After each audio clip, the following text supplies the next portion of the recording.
Yes! Alright! Mga minamahal, it's me again, Alicia nyo. Nagbabalik muli para sa ating panibagong video. So, this topic is pretty quite interesting.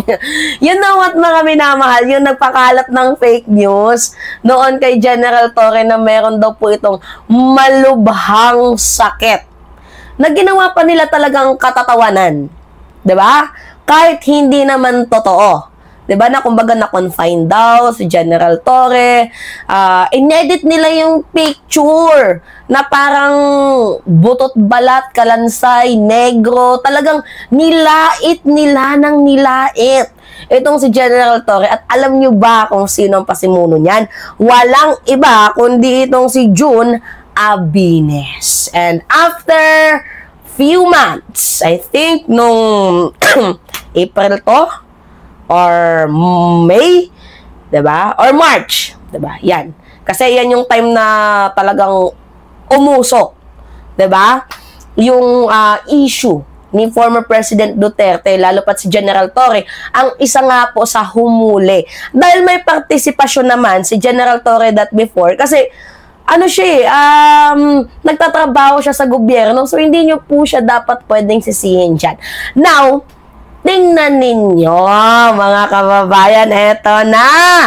So, sabi dito sa balita, sumuko sa pulisya, June Abines, isang DDS vlogger, nang malaman meron siyang standing warrant of arrest for a crime of unjust vexation, or sa mas tinatawag, mas kilala bilang RPC Art 287 as amended by Section 7 of RA 10951 in relation to Section of RA 10175. Ito yung kasong isinampa ni dating PNP Chief Nicolas Torre laban sa kanya. See, tingnan ninyo. Sino pa kaya ang ang susunod? Si Romeo, 'di ba? Yung nagpakalat na i-headshot daw, mga minamahal, itong si President Bongbong Marcos.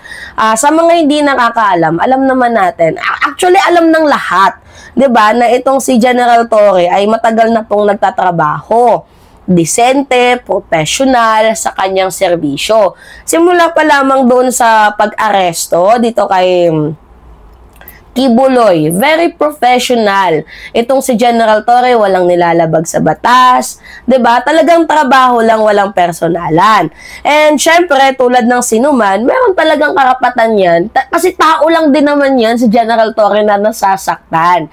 So, meron siyang karapatan na ipagtanggol ang sarili niya laban sa mga naninirang puri. Yan kasi ang hirap sa mga DDS Kailangan pa talaga nilang bigyan ng sample bago matauhan.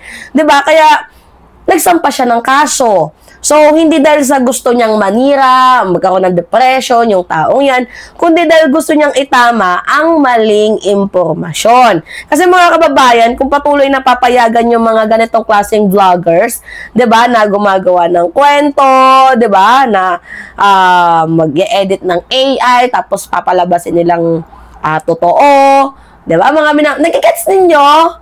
'Di ba? So, kung hindi ka DDS, automatic na tatamaan ka ng mga ganyang klaseng fake news galing sa mga fake account at mga fake propaganda. So, yan yung iniiwasan natin ngayon kasi yung laban ngayon sa social media talagang grabe, 'di ba? 'Di ba? Yung social media ngayon, kumbaga may war, 'di ba? Sa SOCMED between Filipino to Filipino. So, ito naman yung kasi yung kultura ng mga DDS, mga minamahal, yung kanilang playbook ba?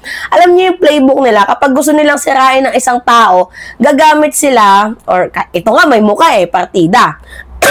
Gumagamit sila ng tao, ng peking account or vloggers, 'di ba? Nagagawa nila ng kwento, sisirain nila yung reputation, ipapakalat nila online para masira ang pagkatao ng taong iyon. Kahit wala naman pruweba, kahit gawa-gawa lang, basta may views. Diyan sila kumikita basta may likes, tuloy ang kwento. Kasi nga naman, mas madali ang kasinungalingan kaysa magpalaganap ng katotohanan. Pero ngayon, unti-unti na silang nabubulgar. Ang tulad ni June Abines ay ebidensya at resulta ng fake news. Hindi pwedeng gawing career, mga minamahal, ang paninira at pagtitik-tik ng kapwa mo Pilipino. So, nakalagay nga dyan, diba? Under RA, Republic Act 1095 and under RA 10175 or Cybercrime Prevention Act, lahat ng uri ng pang-aabuso, paninira o maling impormasyon online ay may kaukulang parusa. So, hindi nga pwedeng sabing opinion yon. Kasi kapag may paninirang po, ang intention yon isirain ang reputation ng isang tao.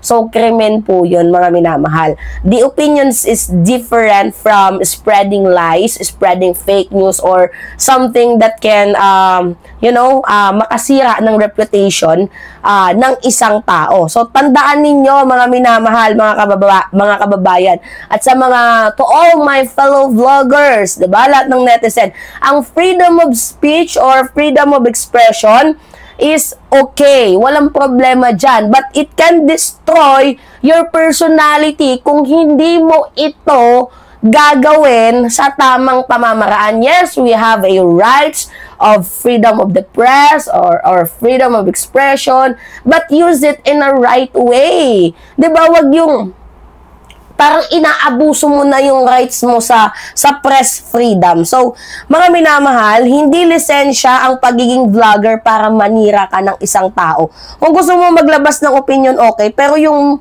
bakapan mo siya ng facts, hindi ng lies, hindi ng kasinungalingan. Bakapan mo siya ng truth. Diba? Bakapan mo siya ng facts, hindi ng kasinungalingan. At sa mga DDS dyan na puro fake news, ang tanong natin, sino kaya ang susunod? Kasi kung may warrant na itong si June Abines, ngayon abay malamang sa alamang, abay meron na atang mas susunod, diba? Mga minamahal. So, I think justice has been served. Dito nga po kay General Torres na nagpakalat ng fake news sa kanya. But we cannot control the mindset, the opinion, the views, the beliefs of other people. So, okay, respect mine and I will respect yours. Dapat ganon. And again, ulitin ko, politics should not be the battlefield of our fellow Filipino people. Politics, yes, it can be debatable, pero not in a point na aabot na tayo na yan na yung magiging cause kung bakit tayo magkakawatak-watak.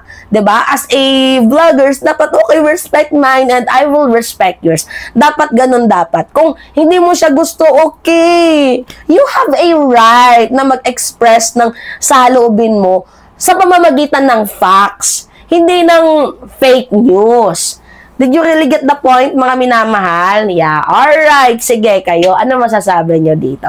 Anyway, yeah, it's me again, Alicia nyo. Nagbabalik muli para sa ating panibagong video. At sa mga team reply, mga minamahal, maraming salamat sa inyo, sa walang sawa niyong pagsuporta sa ating channel. Yun lamang po. Ako po ay magpapaalam na at ingat, mga kababayan.